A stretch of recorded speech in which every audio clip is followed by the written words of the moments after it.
Bom, pessoal, hoje temos aqui uma questão de propriedades coligativas, né? Então, a questão que nós vamos resolver hoje é de propriedades coligativas. Essa questão diz assim: o propanotriol, não dá a fórmula, isso é interessante, presente em alimentos industrializados, é também usado como umectante, solvente amaciante. Utilizando-se a constante ebulioscópica da água de 0,512 graus Celsius por quilograma por mol, é correto afirmar que o ponto de ebulição de 18,4 gramas de propanotriol dissolvidos em 500 gramas de água é de aproximadamente dado C12H1O16. Bom, pessoal, essa propriedade aí, a ebulioscopia, ela é o aumento da temperatura de ebulição de um solvente pela adição de um soluto não volátil. Se você adiciona um soluto não volátil a um solvente, você promove o aumento na temperatura de ebulição, que vem daquele exemplo. Você colocou água no fogo para fazer um macarrão, você colocou sal, a água para de ferver, porque essa adição de sal aumenta a temperatura de ebulição. Quanto mais sal você colocar, mais vai demorar para entrar em ebulição.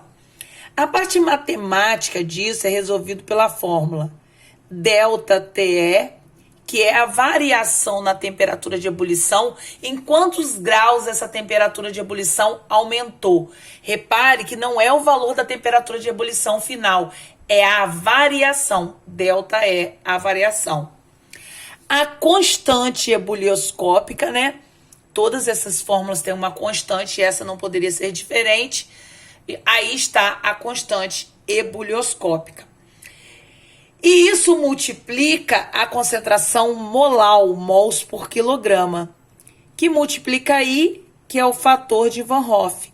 Então, essa é a fórmula que nós iremos utilizar. Não que essa questão não possa ser resolvida por regra de 3, porque ela poderia, né? Eu tenho aqui a variação de quantos graus por quilograma por mol. Então, poderia sim, se eu esquecesse a fórmula, me sair por regra de 3 usando esses valores, né? Um caminho até semelhante. Por quê?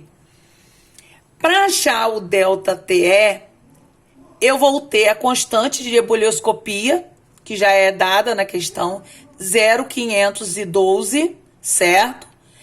Eu vou ter que calcular a concentração molar, mols por quilograma, certo? Isso eu vou ter que fazer, já que na questão eu tenho gramas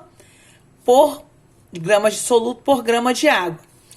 E o fator de Van Hoff, por ser um composto covalente, ele não sofre ionização ou dissociação, o seu I é 1, podendo inclusive desaparecer da fórmula. Isso só vai acontecer por ser um composto covalente, um composto molecular. Ele não sofre ionização ou dissociação. Bom, iremos precisar em algum momento, e é bom que isso fique muito claro, a fórmula do propanotriol. 3 carbonos, 3 OH, propanotriol.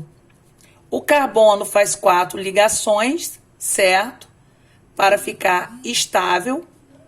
E a fórmula molecular é C3H8O3. A massa molar disso vai ser 3 vezes 12, 8 vezes 1 e 3 vezes 16. A massa molar disso vai dar 92 gramas por mol, certo?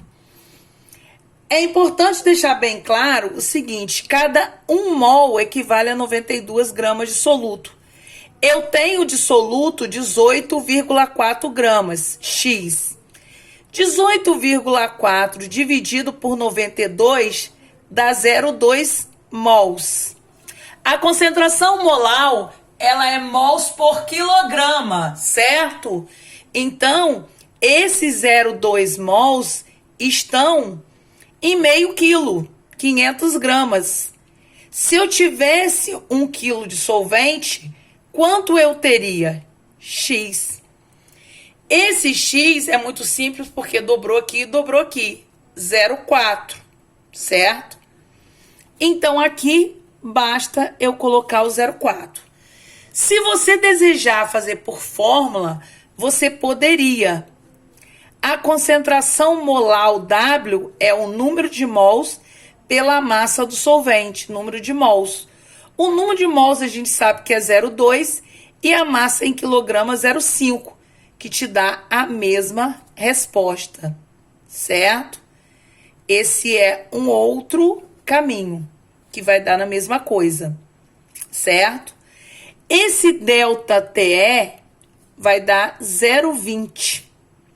Mostrando para você o seguinte, a variação vai ser de 0,20.